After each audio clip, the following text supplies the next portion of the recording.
Nakapunta kanina and look, oh my god, nabasag. See? Ay, basag.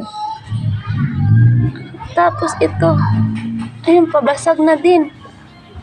I think I have to get na yung egg nila. Sayang. Tingnan natin tong dalawang to. Ano? Saan? Ay, kaya naman pala.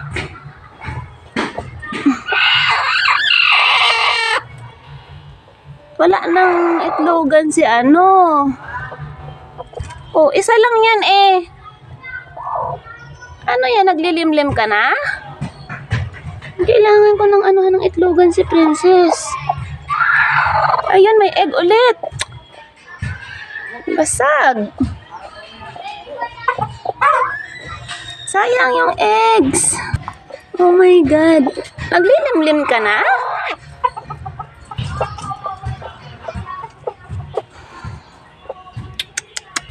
Kailangan ko na magawa ng isa pang itlogan. Wait lang. Princess, oh, kaya pala nahuhulog. Dito ka, oh. Sige. May dalawa kayo. Sige na, dalawa kayo. Okay, sige. Hanapan ko ng paraan.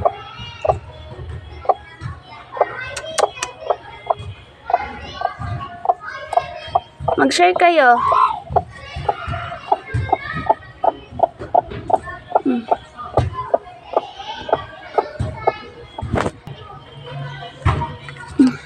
Sayang,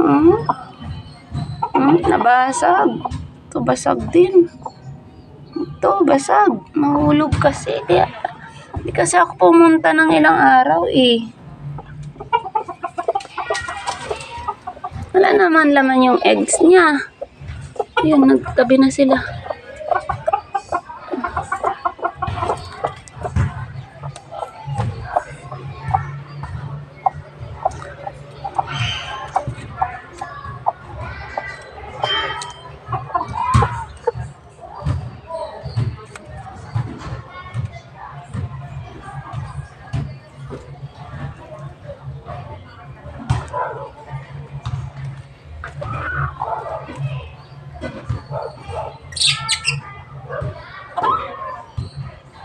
Isip ako ng way paano. Sige, dito eh. Ayan, hindi kasi sila magkasya. Gagawin natin na tatali natin eh. Ano yung kasi mahuhulog yan eh. Tingnan mo, hindi sila magkasya. Kalaki-laki na nila. Kaaway sila.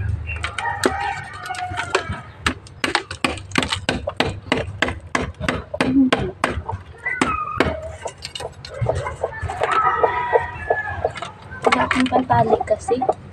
Ito.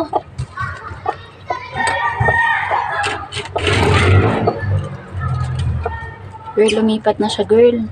Oh, yan mo siya.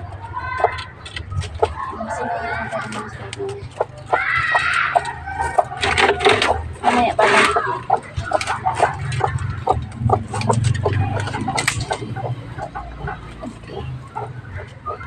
Tabo na natin ang isa.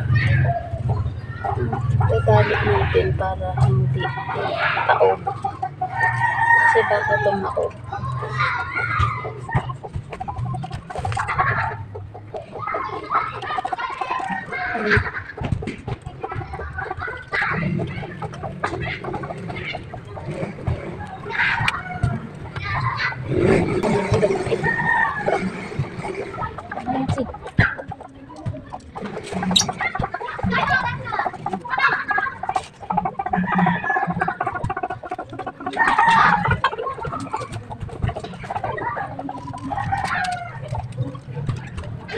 Ano ang tawag dito? Stores. Hindi siya stores. Ang garden ko.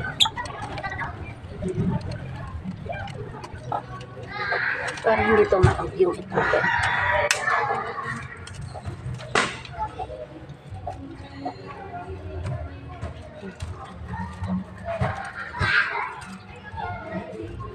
Yan po. Dito. Yan. Yung sa may Salit natin. Yan.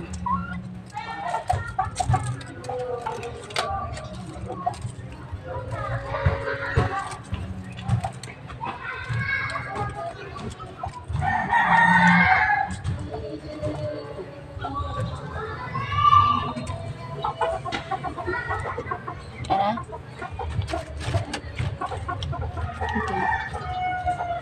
Tingin ko naglilim-lim na siya eh.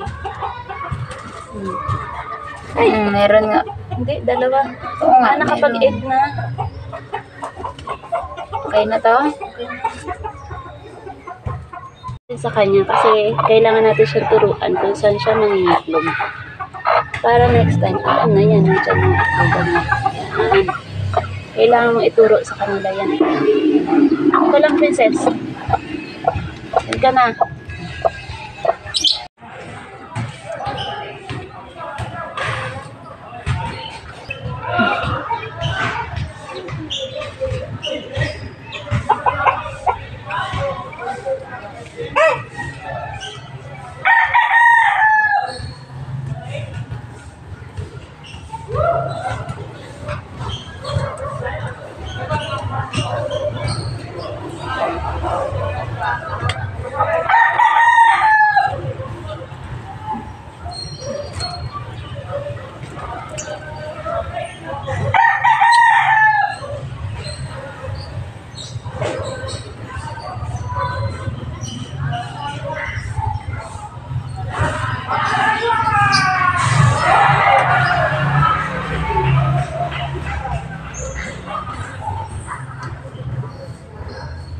Successful ang ating bagong itlogan. Yan o. Yan, may tag-isa na sila. Tapos nilagyan ko ng cover. Ito, dalawa. Para sobrang madilim. Yan. Successful.